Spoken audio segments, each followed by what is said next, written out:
不動産屋さんの階段です。あなたの住んでいる建物の土地には以前何が建っていたか知っていますか？さて、これは現在山梨県にお住まいの仮名ですが、近藤さんからいただいたお話です。近藤さんご本人は決して霊感があるとは言わないのですが、俗に言う見える人で不思議な体験をよくする方でした。さて、近藤さんは休みの日には車で神奈川方面に買い物に行くことがたびたびありました。甲州街道を使うことが多く、大月市を抜けると京川があり、そこに架かる橋をよく渡って神奈川方面に向かっていました。それは子供の頃からよく渡る橋で、そこからは街の風景が見下ろせるので、近藤さんのお気に入りのスポットでした。さて、近藤さんにはずっと気になることがありました。その橋から左手の中央線の線路を挟んで、やや見下ろす形で4階建てのマンションが2棟建っています。今から数年前のある日、近藤さんが神奈川方面に向かって車で徐行して橋を渡っている時でした。意識せずともその2棟のマンションの最上階が視界に入り、よく見えたそうです。どうということのない低層マンションですが、その2棟のうちの奥の1棟の最上階が空き部屋なことに気がつきました。カーテンもブラインドもなく、中が丸見えで誰も住んでいないことは一目瞭然でした。近藤さんは最上階が空き部屋なのは珍しいな、まあすぐ埋まるんだろうけど、と何気なく思ったそうです。そして少ししてからまた橋を同じようにゆっくり渡った時に、再びその最上階が目に入り、相変わらず空き部屋のままだったのが分かりました。それ以降ここ何年、近藤さんが車窓からマンションを見るたびに最上階は空き部屋でした。さすがに近藤さんも、こうも長いことずっと空き部屋なのはどうしてなんだろうかとふと思っていました。そんなある日、またいつものように近藤さんは車で神奈川方面に向かって橋を渡っている時でした。例のマンションの最上階の空き部屋が視界に入ってきたのですが、その日はちょっと違いました。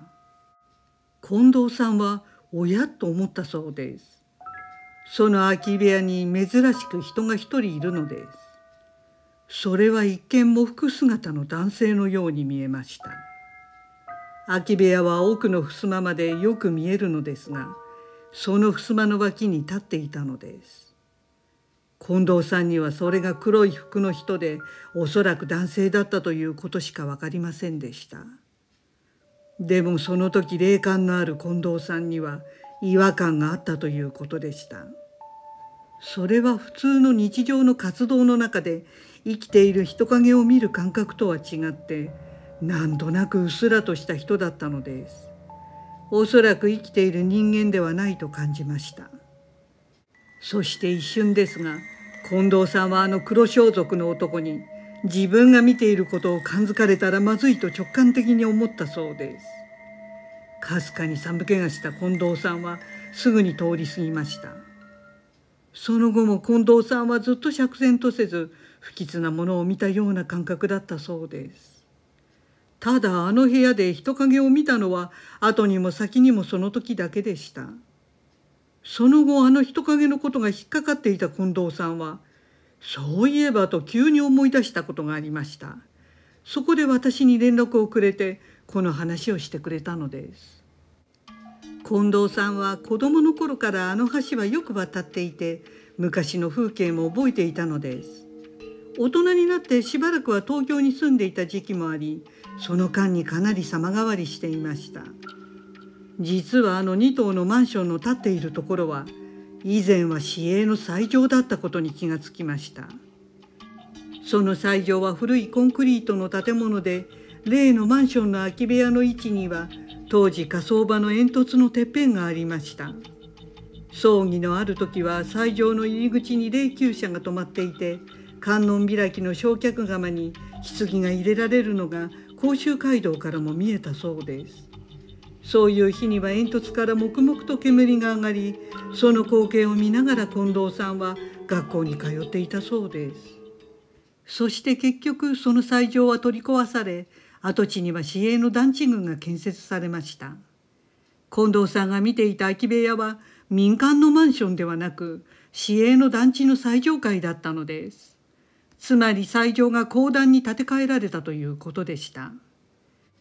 ではあの最上階で見た黒い人影の正体は単純に過去の仮装された霊だったのでしょうか。黒い服の男性の姿ということと、勘の鋭い近藤さんが不吉なものを感じたということから、死神のような存在だったのではないかと思いました。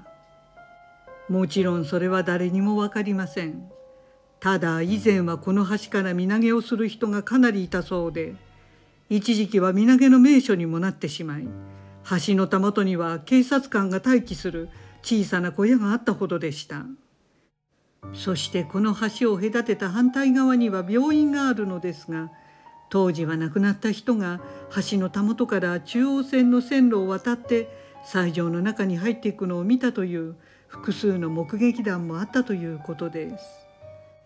以前は火葬場の煙突のてっぺんだったその団地の最上階はいまだに空き部屋ですが、いずれにしろ人が居つかない部屋なのには何かしらの不吉な理由がありそうです。